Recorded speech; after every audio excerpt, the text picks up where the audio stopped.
Good day, everyone. Hello, and it is so wonderful to be back. It has been a really long, busy summer, very emotional, lots of changes for me. And even just yesterday, there was a big change for me. But it's not about me, it's about us. So I had to get my butt back in gear and really get back to the group and focus on some things that needed to be taken care of. And that is partially taking care of you and allowing us, some messages to come through and some advice that maybe we all need to hear. And I know I need to hear some things, but I'm not sure what it is yet. So, I wanted to talk specifically first about Mabon. It is the pagan harvest holiday, which starts on the 21st and runs through the 29th for a week. A week, well, I guess it's a little over a week, but through, is that right? The 21st to the 29th celebration of harvest. And before I give us a reading, which today I have the Cosmic Slumber Tarot, the Tilly Walden deck, I'm going to do a fairy card. I wanted to talk about some things that I had written down. This is my very first book of shadows that I started when I was maybe 17, 18. It's just a normal notebook with lots of notes and things written in there. But Mabon, certain things you can do if you have an altar. You can decorate it with acorns, oak sprigs, pine and cypress cones, ears of corn, wheat stalks, and other fruits and nuts, apples. You can place a small rustic basket filled with dried leaves and various colors and kinds. And you can arrange your altar in a different way as well. Also, there are different practices as far as like walking in wild places for Mabon, gathering seed pods and dried plants. Some of these that you collect can be used to decorate your altar or your area. And foods that were consisted in Mabon were a lot of vegetables, especially cornbread, apples, beans, squash. So those are certain things that if you would like to celebrate and honor Mother Earth, those are certain things that Mabon consists of. So it is the Harvest Festival. So with that being said, and last night was the full moon.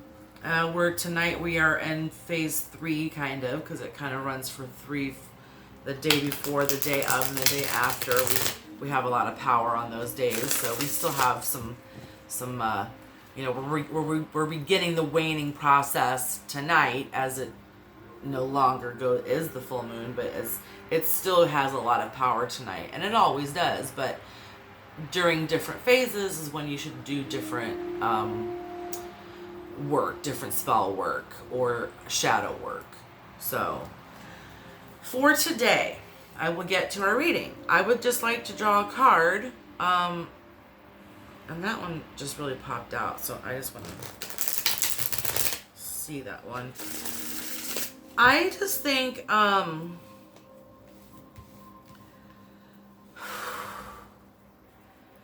I'm just going to clear my mind and just see what messages come through today for all of us.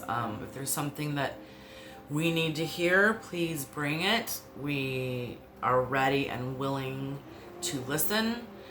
Alright,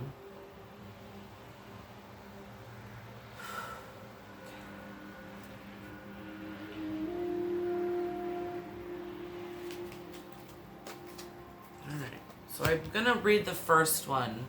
Can't really see my setup.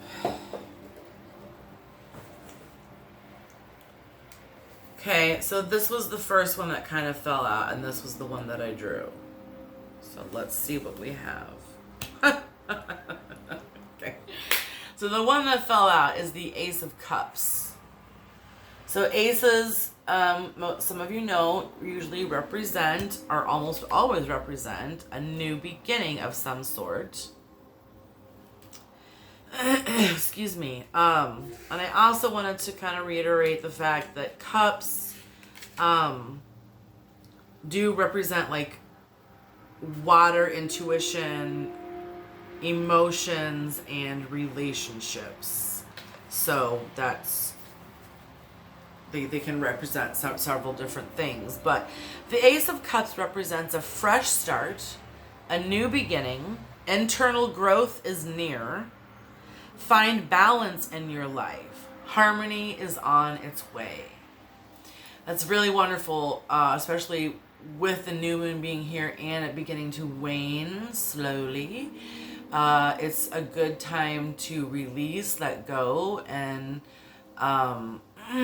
also when the moon wanes, it's like, excuse me, think of it, as it's getting smaller, you're releasing negative energy or negative feelings. As it's getting smaller, you see your problems getting smaller until that new moon comes and it's disappeared, and then it's time to begin new projects. So with the Ace of Cups here in our way, it's really talking about a lot of new beginnings for certain people, new things changing, relationships, and emotions. A lot of internal work is being done right now, and of course it's a change with Mabon. It's a new solstice, and it's spring, fall is here. So there, it's a new change. So the next one that I drew was the Magus, reversed, which doesn't really mean anything that it's reversed, but I will read this to you. So, the Magus emerges when the dream has truly begun. In the ground around you lies the growing potential of your creative spirit. Tend to that garden with the tools of your craft and watch what may flourish. Be wary, within the tangles of flowers and leaves lies mystery, trickery, and illusion. With the start of a new adventure, which is where we're beginning right now, one must be careful to watch for a mirage. Not every splendid scene is made for you. Pick and choose where you're going, which direction you're headed. Above you, branches grow downwards, handing you the aspects of yourself that will soon come into play. These grow directly from the sky itself. In your hands, you hold one object that is many: the pen, the candle, the brush, the wand. Whatever